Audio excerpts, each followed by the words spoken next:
quiero hablarles como un poquillo de testing porque son unas de las cuantas cosas que vamos a estar como haciendo en el proyecto, una de las cuantas cosas que quiero como implementar, ¿no? Y al final del día el tema de las pruebas y el tema del testing, al final del día siempre es un tema de calidad, ¿no? Hay quien dice que es más como un tema también de ética, porque si al final del día no sabes que el software está funcionando, ¿con qué cara vas con el cliente y le dices, oye, ya lanzamos a producción, pero no tenemos como idea si está funcionando o no está funcionando, ¿no? O sea, es como si ustedes fueran con un mecánico y les reparara el coche y les entregara el coche y les dijera, bueno, pues nosotros aplicamos como eh, los cambios correctivos, pero pues no sabemos si está funcionando o no está funcionando, ¿no? Entonces, ese es como el argumento ético. Pero en realidad todo el tema del testing es un tema de calidad, ¿no? O sea, asegurarnos de que el software tenga un buen nivel de calidad. Y en realidad podemos dividir el tema de calidad en dos categorías. Podríamos decir que tenemos la calidad interna del software y la calidad externa del software, ¿no? Al final del día la diferencia es qué es lo que le importa al usuario y qué es lo que le importa al programador, ¿no? La calidad externa es todo aquello que le concierne al usuario y la calidad interna es todo lo que nos concierne a nosotros como desarrolladores, ¿no? Y al final del día, la calidad externa tiene una serie de propiedades, ¿no? En este caso es que el software sea correcto, que sea usable, que el manejo de recursos sea eficiente, que puedas, que el software no produzca corrupción de data, los datos sean íntegros, que puedas adaptar el sistema, que los resultados que te esté dando sean accurate, precisos, y que al final del día sea robusto, ¿no? Y del lado interno, pues tenemos cosas como que el software sea fácil de mantener, fácil de extender, fácil de portar, fácil de reusar, fácil de readaptar, de probar y de entender, ¿no? Hay algo interesante y es que la calidad externa depende muchísimo de la calidad interna, ¿no? Un sistema que esté mal escrito generalmente va a terminar impactando al usuario, ¿no? Si el código es poco eficiente, por ejemplo, a nivel interno en manejo de recursos, eso degrada la experiencia de usuario, ¿no? Si al final del día es muy difícil de extender y de adaptar, entonces el usuario sufre. Si es difícil de portar el sistema de un sistema a otro, entonces al final el usuario sufre. Entonces debemos tener una calidad interna bastante fuerte para poder también tener una calidad externa bastante fuerte. Y existen varios tipos de pruebas, ¿no? Existen generalmente tres tipos de pruebas: pruebas unitarias, pruebas de integración y pruebas end-to-end. Las pruebas unitarias al final del día lo que estamos intentando hacer es probar unidades de código de forma aislada. ¿Qué es una unidad de código? Bueno, eso es otro debate completamente diferente, ¿no? Puede ser una función, puede ser un módulo, puede ser una clase, un método. Las pruebas de integración lo que hacen es básicamente ver cómo dos piezas de funcionalidad se comunican las unas con las otras, ¿no? Si tienes una clase A que manda a llamar al método X en la clase B, bueno, tenemos que asegurarnos que esa interacción ocurre como a nosotros nos interesa que ocurra, ¿no? Y al final del día las pruebas end-to-end, que hay todo un debate al respecto de qué es end-to-end, ¿no? Pero de forma pragmática es simplemente el tipo de pruebas en las cuales nosotros interactuamos con el sistema como si fuéramos un usuario. Y de esto vamos como a hablar un poquito más adelante, ¿no? Al final del día podemos diagramar eh, básicamente la calidad externa y la calidad interna como una dimensión, ¿no? En este caso, pues en este caso estaría sobre la dimensión de la X y podríamos entonces también diagramar end-to-end integration unit sobre la Y, ¿no? Formando ese diagrama y vemos que existe una relación, ¿no? Diferentes tipos de pruebas miden diferentes tipos de calidad, ¿no? Entonces, en este caso, las pruebas unitarias son bastante buenas para medir la calidad interna del software, porque una unidad de software que está mal diseñada es muy difícil de probar. Entonces, existe como esta paradoja de tratar de probar código ya existente es un problema porque el software está mal diseñado, ¿no? Pero no podemos cambiar este diseño hasta que no tengamos una prueba ahí para evitar introducir bugs, ¿no? Entonces, las pruebas unitarias son muy buenas para medir la calidad interna, ¿no? Y es algo que tienen que tener siempre claro. Código que es fácil de testear es código que está bien diseñado, ¿no? Si quieren después podemos ahondar en el tema de qué es buen diseño de software, pero ese es como el resumen del tema de las pruebas unitarias. Las pruebas end-to-end, al final del día, miden la calidad externa, ¿no? Yo estoy poniéndome en los zapatos del usuario y estoy tratando de interactuar con el sistema como si fuera un usuario. Al final del día, las pruebas end-to-end funcionan muy parecido a las cajas negras, ¿no? Pruebas de cajas negras se les llama. Porque al final del día el usuario entra a la página, por ejemplo, entra a facebook.com, le da clic a mi perfil, ¿no? El usuario no sabe por detrás si esto está corriendo en Node.js, en PHP, en Postgres, si tiene GraphQL detrás. Para él el sistema es una caja negra. Lo único que puede hacer es interactuar con él y obtener una respuesta, pero no puede ver el código que hay detrás. Entonces las pruebas end-to-end funcionan de la misma forma. Interactuamos con el sistema como si fuera una caja negra. A diferencia, por ejemplo, de las pruebas unitarias, en las que ellos les llaman pruebas de caja blanca porque nosotros sí tenemos acceso al código. Nosotros sí tenemos idea de qué es lo que está pasando detrás. Y si se dan cuenta, las pruebas unitarias se encuentran como en un punto medio.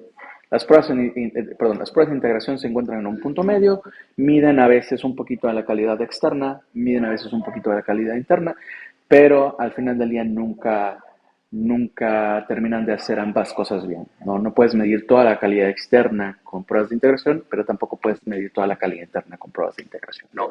Entonces, al final del día es encontrar un balance entre pruebas de integración, pruebas unitarias y pruebas end-to-end, ¿no? Eh, Al final del día, me gusta verlo de la siguiente forma, ¿no? Las pruebas unitarias son sobre las mecánicas, sobre el cómo estamos haciendo las cosas, mientras que las pruebas de integración, las pruebas end-to-end o las pruebas a nivel de usuario miden la intención, qué es lo que estoy queriendo hacer, ¿no? Cuando yo hago una prueba de end-to-end o una prueba a nivel de usuario, yo quiero hacer algo, tengo una intención. Cuando yo estoy haciendo una prueba unitaria, me estoy interesando en realidad en cómo estoy haciendo algo, ¿no? Es algo que eventualmente vamos a ver más a detalle, pero esa es quizá la separación más clara para mí. Eh, probar el qué versus probar el cómo. Ok, la pregunta es entonces cómo encontramos el balance correcto entre pruebas de integración unitarias end-to-end. Ah, las pruebas unitarias son fáciles de escribir, son muy baratas de mantener porque realmente toma muy poco tiempo escribirlas, mantenerlas, actualizarlas y son muy fáciles de correr porque las unidades de código corren de forma aislada. Si tú quieres probar una funcionalidad, si quieres probar una unidad, no necesitas todo el entorno, no necesitas todo el contexto, no necesitas la base de datos, no necesitas el servidor, no necesitas todas las dependencias. Simplemente necesitas la cantidad mínima necesaria de código para correr. Las pruebas de integración no son tan rápidas de escribir, no son tan fáciles de escribir, no son tan baratas de mantener porque ahora tienes interacción entre diferentes módulos. Entonces, entre mayor cantidad de módulos tengas, pues mayores interacciones tienes entre ellos, ¿no? Y pues no son tan rápidas de correr, ¿no? Las pruebas de nivel usuario son las que son más difíciles de escribir, son las más caras de mantener y son las más caras, son las más lentas en correr. Principalmente porque necesitamos ponernos en los zapatos del usuario. Entonces tenemos que testear el sistema o probar el sistema en un entorno muy parecido en el cual un usuario testearía el sistema o usaría el sistema. Eso implica muchas veces levantar un servidor, levantar una base de datos real, poblar una base de datos con datos de prueba, deployar el sistema, ¿no? Para tratar de probar el sistema lo más parecido a cómo lo testearía un usuario, ¿no? Las pruebas end-to-end también tienen este detalle de que muchas veces no nos ponemos de acuerdo en, en precisamente cuál es el nivel correcto para escribir la prueba, ¿no? Y quizá la parte más sencilla que yo tengo de ponerlo es cuál es el usuario real, y cómo funciona tu sistema. Por ejemplo, si nosotros fuéramos a seguir el approach de tener dos repositorios, uno para el backend y uno para el frontend, entonces las pruebas end-to-end para el backend son diferentes a las pruebas que necesita el frontend. Porque el usuario del backend no es el usuario final. ¿No? El usuario del backend es el frontend. Entonces nosotros escribiríamos las pruebas como si nosotros fuéramos un frontend consumiendo ese backend. ¿No? Pero a nivel de frontend, el usuario es el usuario final. ¿No? El usuario final entonces tiene que interactuar con el frontend como si estuviera... nosotros tenemos que interactuar y escribir las pruebas para el frontend como si fuéramos un usuario real, lo cual involucra también una dependencia del backend. Entonces existe como esta dicotomía de, ok, nuestro usuario puede que no sea el usuario real, pero puede que entonces también tengamos otros escenarios en los que sí tenemos que probar como si fuera el usuario real. Si nosotros tuviéramos un solo repositorio, entonces ya no tendríamos este problema, ¿no? Ya no tendríamos que escribir dos suites de pruebas end-to-end, sino que entonces tendríamos una sola suite de pruebas, pero entonces tenemos el problema de que entonces todas las pruebas son a nivel de usuario final, ¿no? Entonces existe como esta discrepancia entre hasta qué nivel algo es una prueba de end-to-end, pero bueno, eso es algo que más adelante vamos a ver. Entonces, ¿cómo balanceamos las necesidades del proyecto con la necesidad de escribir las pruebas? Existe una regla, una recomendación, que es básicamente seguir un approach llamado la pirámide de las pruebas o the pyramid of testing. Básicamente, esta pirámide representa la cantidad de pruebas unitarias con relación a la cantidad de pruebas de integración, con relación a la cantidad de pruebas end-to-end. Debido a que las pruebas unitarias son las más rápidas y las más baratas de escribir y de mantener, la recomendación es que el sistema debería tener en su mayoría pruebas unitarias. El sistema entonces debería tener una cantidad menor de pruebas de integración debido a que eh, no son tan baratas ni tan rápidas de escribir y de mantener. Y el sistema debería tener solo unas cuantas pruebas end-to-end, ¿no? Debido a que estas son las más caras y es más lentas de escribir y de mantener y de correr, ¿no? Existe otro approach que se conoce como la pirámide invertida. La razón por la que existe la pirámide invertida es porque hay sistemas en los que no tiene mucho sentido escribir pruebas unitarias. Hay proyectos en los que directamente no tenemos acceso al código y entonces tenemos que verlo desde la perspectiva de caja negra. Esto obviamente tiene la desventaja de que escribir las pruebas nos va a tomar mucho más tiempo, ¿no? Y al final existe una tercera opción que es básicamente usar el Diamond of Testing.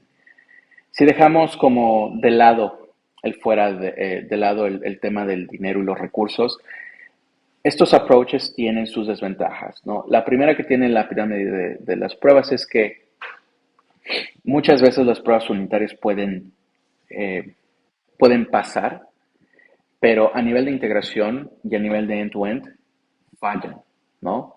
Porque una cosa es probar un módulo de forma aislada y otra muy diferente es probar un módulo cuando interactúa con otros elementos o con otros modos del sistema. Muchas veces las pruebas unitarias pueden dar falsos positivos, es decir, pruebas que pasan, que están en verde, pero que cuando se integran, estos falsos positivos salen a la luz, ¿no? Y tenemos este problema de las pruebas unitarias pasan, pero cuando las integramos, el código se rompe, ¿no?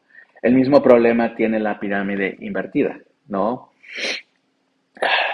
Ahora, el diamante de las pruebas intenta resolver ese problema diciendo, ok, escribir muchas pruebas unitarias tiene su valor, pero no vale la pena porque no estamos detectando estos falsos positivos.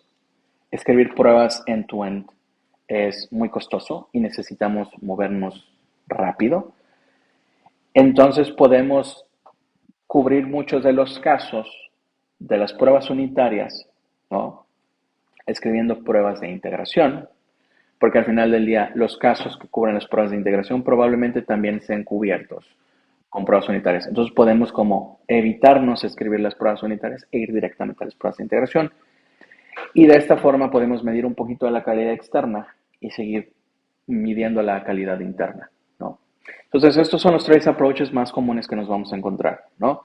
La pirámide de las pruebas, la pirámide invertida y el diamante de las pruebas. Ok. El problema con estos approaches es que están equivocados, ¿no? Y están equivocados porque ven el tema de las pruebas desde la perspectiva económica y monetaria. Lo ven desde la perspectiva de recursos. Al final del día ven las pruebas como elementos que compiten por recursos. No nos estamos enfocando al tema de calidad, nos estamos enfocando enteramente en el tema de los recursos, ¿no? Pero si al final del día el punto de las pruebas es la calidad, entonces ¿por qué dejamos fuera precisamente la calidad cuando hablamos de estrategias de testing para enfocarnos directamente o exclusivamente en temas monetarios y financieros, ¿no? Entonces, hay un approach diferente a las pruebas, ¿no? Que no hace énfasis en la parte monetaria y que no ve a las pruebas como recursos, como elementos que compiten por recursos los unos entre los otros, ¿no? Pero antes de hablar de eso, primero tenemos que hablar de Test Driven Development para entender más o menos cómo encaja esta nueva perspectiva en la forma en la que vamos a escribir testing o la forma en la que vamos a escribir nuestras pruebas. Existe una metodología que se llama Test Driven Development. La metodología es muy sencilla. En realidad son 3 pasos: rojo, verde y azul. Empezamos siempre por el rojo. Primero, escribimos una prueba que sabemos que va a fallar, ¿no? ¿Por qué sabemos que siempre va a fallar? Porque nunca vamos a escribir el código antes de escribir la prueba. Al escribir primero la prueba, nosotros no tenemos código que precisamente haga que esta prueba pase. Entonces, al correr la prueba y no haber código que haga que esta prueba pase, obviamente la prueba va a fallar, ¿no? Una vez que obtenemos el rojo, pasamos al verde, que es escribir la cantidad mínima necesaria de código y hay que hacer énfasis en mínimo para hacer que esta prueba pase. Si yo tengo una prueba en rojo, que por ejemplo está intentando probar una función que divide 2 números, bueno, entonces voy a escribir el código mínimo necesario para realizar esa acción. No me voy a poner a pensar en, ok, ¿y qué pasa si le paso un string, una cadena en lugar de un número? ¿Qué pasa si le paso un objeto en lugar de un número? ¿Qué pasa si intento dividir entre 0? ¿No? Es simplemente escribir el código mínimo necesario para hacer que para hacer que esa prueba pase. Y una vez que obtenemos el verde, una vez que la prueba pasa, pasamos al azul, ¿no? Cuando nosotros escribimos código, cuando nosotros diseñamos software, rara vez vamos a tener el diseño perfecto a la primera. Muchas veces vamos a tener que iterar, ¿no? Entonces, si es necesario, y solo si es necesario, refactorizamos. Si el diseño quizá no es tan apropiado, si quizá la función que estoy probando no tiene el nombre correcto, no tiene un nombre descriptivo, si quizá los parámetros de la función no tienen un nombre correcto, bueno, refactorizo. Si el código está bien tal cual está, lo dejo tal cual. Listo. Eso es TDD. TDD es un ciclo. Rojo, verde, azul, rojo, verde, azul. En el momento en el que yo paso del verde o del azul, escribo mi siguiente prueba, entonces regreso al rojo. Escribo el código mínimo necesario. Si refactorizo o no refactorizo, no importa. Paso a la siguiente prueba. De nuevo rojo, verde, azul. Rojo, verde, azul. Es un ciclo que vamos a estar haciendo, ¿no? Entonces, TDD nos obliga a hacer varias cosas, ¿no? Nos obliga a pensar en diseño. TDD es sobre diseño. Antes de siquiera escribir el código, estamos pensando en el diseño del código. ¿Okay? Si estamos probando una función, estamos pensando entonces, ok, ¿cuántos argumentos va a recibir esta función? ¿Cuál va a ser el valor de retorno de esta función? ¿Cuál va a ser el nombre de esta función? ¿No? ¿Cuáles son las dependencias de esta función? ¿Cuáles son las dependencias de esta clase, de este objeto? nos obliga a pensar antes de escribir el código. Muchos programadores primero escriben el código y luego escriben las pruebas. Entonces, nos obliga a pensar en diseño, nos obliga a resolver hasta cierto punto primero el problema antes de escribir la implementación de la solución. Entonces, es algo que nosotros siempre tenemos que tomar en cuenta. TDD es sobre diseño, es poner primero el diseño de software y la implementación después, ¿no? Otra cosa que nos obliga a TDD es que jamás vamos a escribir código sin pruebas, ¿no? Y esto nos obliga entonces también a escribir código que está bien diseñado desde el principio. De nuevo, código que es difícil de probar o código que es difícil de escribir una prueba, ¿no? Esa expresión no tiene sentido en español, pero tiene sentido en inglés, ¿no? Si me cuesta escribir una prueba para un pedazo de código, entonces quiere decir que ese código no está bien diseñado, ¿no? La otra cosa es que también nos obliga a evitar sobre ingenierizar, no sé si existe un término para eso en español, pero básicamente es evitar escribir código más complejo del necesario, ¿no? Existe este acrónimo en inglés llamado YAGNI, que es básicamente You Ain't Gonna Need It, ¿no? No vas a necesitarlo. Y es muy común como desarrolladores estar escribiendo un pedazo de código y estar pensando, ok, creo que podría hacerle un favor a mi yo del futuro, porque creo que en un futuro se puede dar este escenario, entonces voy a escribir este código que cubra ese escenario, ¿no? El problema es que la prueba que estamos escribiendo no toma en cuenta ese escenario. Entonces esto nos obliga a evitar introducir código que hace más complejo el sistema de lo que se necesita y nos obliga también a agregar cosas, no sé, nos ayuda a evitar agregar cosas que posiblemente no necesitemos, ¿no? Puede que este escenario ocurra, pero si no hay una prueba que respalde ese escenario, bueno, probablemente es que realmente no lo necesitemos, ¿no? Y la otra cosa es que nos obliga a enfocarnos en una sola cosa a la vez. Yo no puedo irme a la siguiente unidad de código, yo no puedo irme a la siguiente tarea, a la siguiente clase, al siguiente objeto, si la prueba en la que estoy trabajando no está en verde. Si hay una prueba en rojo, yo tengo que parar todo y enfocarme en que esa prueba pase de rojo a verde. Todas mis pruebas ya están en verde, ok, entonces puedo pasar al siguiente rojo, puedo pasar a escribir mi siguiente prueba y básicamente es cómo funciona, ¿no? Hay una confusión muy común y es la idea de que la gente piensa que TDD es lo mismo que unit testing, ¿no? TDD es una metodología, unit testing es un tipo de prueba. Nosotros podemos hacer TDD con unit testing, podemos hacer TDD con pruebas de integración, nosotros podemos hacer TDD con pruebas a nivel de usuario end-to-end, ¿no? Entonces, si escuchan unit testing, eh, pueden hacer unit testing con TDD o pueden hacer unit testing sin TDD, ¿no? Entonces, es algo que deben tener en cuenta. Ahora, este libro es una joya. Se llama Growing Object Oriented Software, ¿no? Guided by Test, ¿no? Creciendo sistemas orientados a objetos, guiado por pruebas. Este libro es un must. Si lo pueden comprar o leer en línea o wink wink piratear, estaría cool.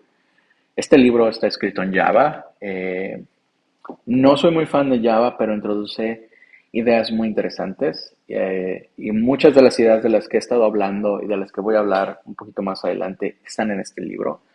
Entonces, léanse este libro, es un must, es una joya.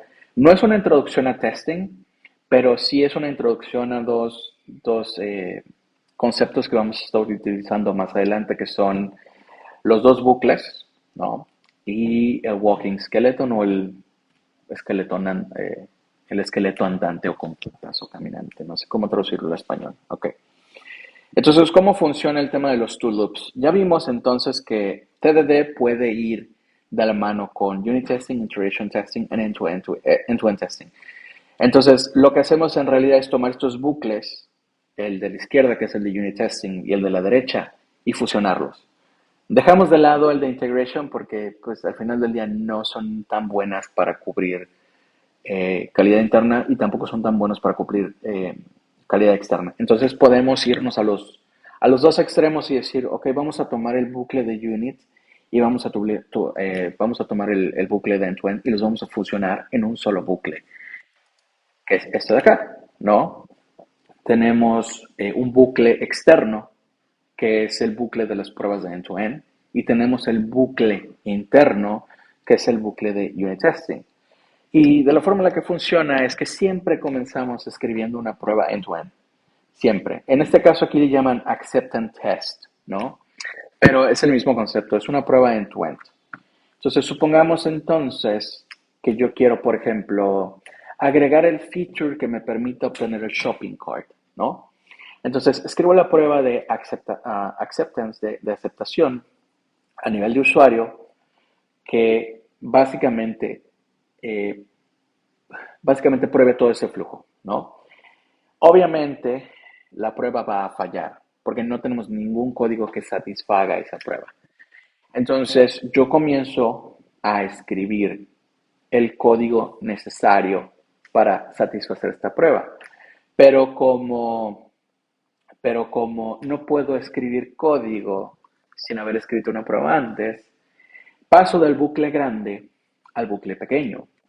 Ok, necesito una ruta en el backend para esto. Ok, entonces escribo la prueba unitaria que precisamente se encarga de la ruta. Ok, ahora que ya tengo la ruta, necesito acceder a la base de datos, ¿no? A través de un servicio o un repositorio. Ok, escribo la prueba unitaria de ese servicio y ese repositorio. Ok, ahora necesito validar los datos por alguna X o Y razón. Ok, entonces escribo la prueba unitaria para el código que satisfaga esta validación. Y básicamente vamos probando y construyendo los pequeños pedacitos que conforman el feature completo. Y una vez que tenemos todos los pedacitos, simplemente en automático, ¡pum!, la prueba de aceptación o la prueba a nivel de usuario pasa, porque ya tenemos todo el código mínimo necesario para hacer que esa prueba de aceptación pase, ¿no? Entonces, el tema con los dos bucles o con esta estrategia de testing es que si se dan cuenta, eh, volvemos a poner en el foco o ponemos como elemento principal el tema de la calidad. No estamos pensando en temas monetarios, no estamos pensando en temas de tiempo, recursos, estamos pensando en tema de calidad, ¿no? No tenemos que elegir entre una o la otra, ¿no? En el caso de las demás estrategias como la pirámide invertida y el diamante de las pruebas, siempre tenemos que elegir entre si le damos más prioridad a la calidad externa o la calidad interna. En este caso, no tenemos que elegir, podemos tener ambas, ¿no? Al final del día, estos dos bucles se complementan y se te retroalimentan. No tenemos que elegir entre uno y la otra, ¿no? De nuevo, no los vemos como elementos que compiten por recursos. Y la cosa más importante que nos da también esto es que nos permite medir el progreso. ¿Cómo sabemos que el feature ya está terminado? Pasó todas las pruebas pasó la prueba de aceptación, de acceptance, de aceptación, ¿no? Y si pasó la prueba de aceptación, entonces sabemos que este feature está terminado, ¿no? La otra ventaja es que entonces podemos también tener una red de seguridad de regresión, ¿no? El código interno siempre puede cambiar, entonces puede que agreguemos módulos, quitemos módulos, agreguemos pruebas, quitemos pruebas, pero al tener siempre una prueba de aceptación, no importa que modifiquemos toda la estructura interna y que nos deshagamos de todo el código, mientras la prueba de aceptación siga pasando, sabemos entonces que nosotros no hemos introducido ningún bug nuevo, ¿no? Sabemos que no tenemos ninguna regresión en el comportamiento. El sistema siempre se mantiene estable. Ok, para poder hacer esto, para poder seguir el approach de los dos bucles o de los dos loops, necesitamos algo muy importante que se conoce como el walking skeleton o el esqueleto andante o el esqueleto con patas o el esqueleto caminante, ¿no? El walking skeleton es la cantidad mínima, ¿no?, de funcionalidad que nosotros necesitamos para construir este feature. Y esta funcionalidad generalmente es un slice o es una rebanada de la aplicación. Ahorita vamos a ver a qué me refiero con que es una rebanada, ¿no? La mayoría de las aplicaciones hoy en día están divididos por capas. Muchas veces tenemos la capa de infraestructura, que es todo lo que tenga que ver con ruteo de HTTP, con bases de datos, sockets. Tenemos la capa de aplicación, ¿no? Que es todo el tema de lógica de negocios, casos de uso, interactors. Y tenemos la capa de dominio, que son los conceptos dentro de nuestra aplicación, ¿no? Las entidades, agregados, value objects, etc. ¿No? Aquí es donde nos encontramos cosas como un usuario, un drop, un item, un producto, ¿no?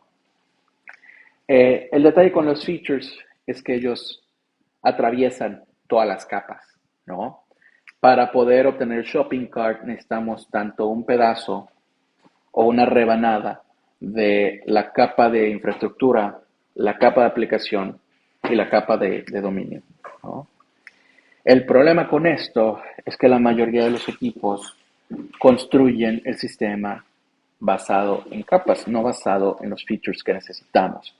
Entonces es muy común que comiences a construir primero toda la capa de dominio y esto bloquea todo el progreso de los features individuales porque yo no puedo entonces continuar con la capa de aplicación si no he terminado toda la capa de dominio, ¿no? No puedo entonces comenzar a trabajar en la capa de infraestructura si no he terminado la capa de aplicación. Y no puedo empezar la capa de aplicación si no he terminado la capa de dominio, ¿no? Entonces, el problema con esto es que es un todo o nada, ¿no? No puedo trabajar en features aislados. Tengo que tener toda la base lista para siquiera empezar a trabajar en el feature, ¿no? Entonces, lo que nos obliga el Walking Skeleton es decir, ok, podemos tener la división por capas, no pasa nada, pero entonces nosotros tenemos que empezar a construir con base en pedazos, en slices, en rebanadas. Ok, podemos comenzar a trabajar de forma incremental. Podemos primero construir lo mínimo que necesitemos de la capa de dominio, después construir lo mínimo necesario para la capa de aplicación y así evitamos bloquear otros features. Y eso también nos permite trabajar en paralelo, ¿no? Porque como yo no necesito terminar, por ejemplo, todos los features, toda la capa de dominio para agregar un producto, para poder terminar el Get Shopping Cart, ¿no? Entonces, eh, esto es básicamente lo que necesitamos. Ahora, el problema con los dos bucles y el problema con el Walking Skeleton es que es doloroso, ¿no? Es doloroso en el sentido de la primera semana se van a sentir poco productivos, porque para poder tener Walking Skeleton y seguir el approach de los dos loops, necesitamos tener todas las decisiones de infraestructuras ya tomadas, ¿no? ¿Dónde vamos a deployar el sistema? ¿Sobre qué sistemas van a correr nuestro sistema? Tenemos entonces también que generar todo un sistema de boilerplate porque necesitamos poder crear, necesitamos poder levantar el servidor solo con una cantidad limitada de features. O sea, es decir, necesito tener la habilidad de poder montar features en demanda. En lugar de que tener una aplicación que ya lo tenga todo, la idea es tener una aplicación a la que yo le puedo decir, ok, esta es la aplicación, pero solo quiero que tengas el shopping cart. Y del shopping cart quiero que solo tengas la habilidad de obtener el shopping cart, ¿no? Entonces tenemos que hacer el sistema modular. Y si el sistema no está modular desde el día cero, hay que hacer esa chamba, ¿no? La otra cosa es que el sistema debe ser deployable desde el día cero. No podemos probar el sistema a nivel de usuario si no podemos probarlo como un usuario. Entonces el sistema tiene que ser deployable desde el día cero.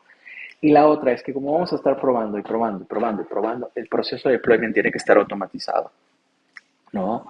Esto es pura chamba de infraestructura, es puro legwork, es puro DevOps, es puro infra. Entonces, la primera semana va a doler porque no vamos a sentir que estamos haciendo progreso en tema de features, pero una vez que tengamos la base, entonces nosotros ya podemos entonces comenzar a construir feature por feature, ¿no? ¿Ok? Esa es la teoría. Esa es la forma en la que funciona. Yo precisamente estaba montándome un ejercicio o un ejemplo del mundo real con Next.js, pero ahora que ya nos pasamos de Next.js a Next.js, el approach va a ser un poco diferente, ¿no? Pero básicamente esos son los objetivos sobre los cuales me gustaría trabajar en la siguiente semana, ¿no? Que podamos crear un walking skeleton y que podamos empezar a construir el sistema utilizando los two loops. Entonces, that's pretty much it.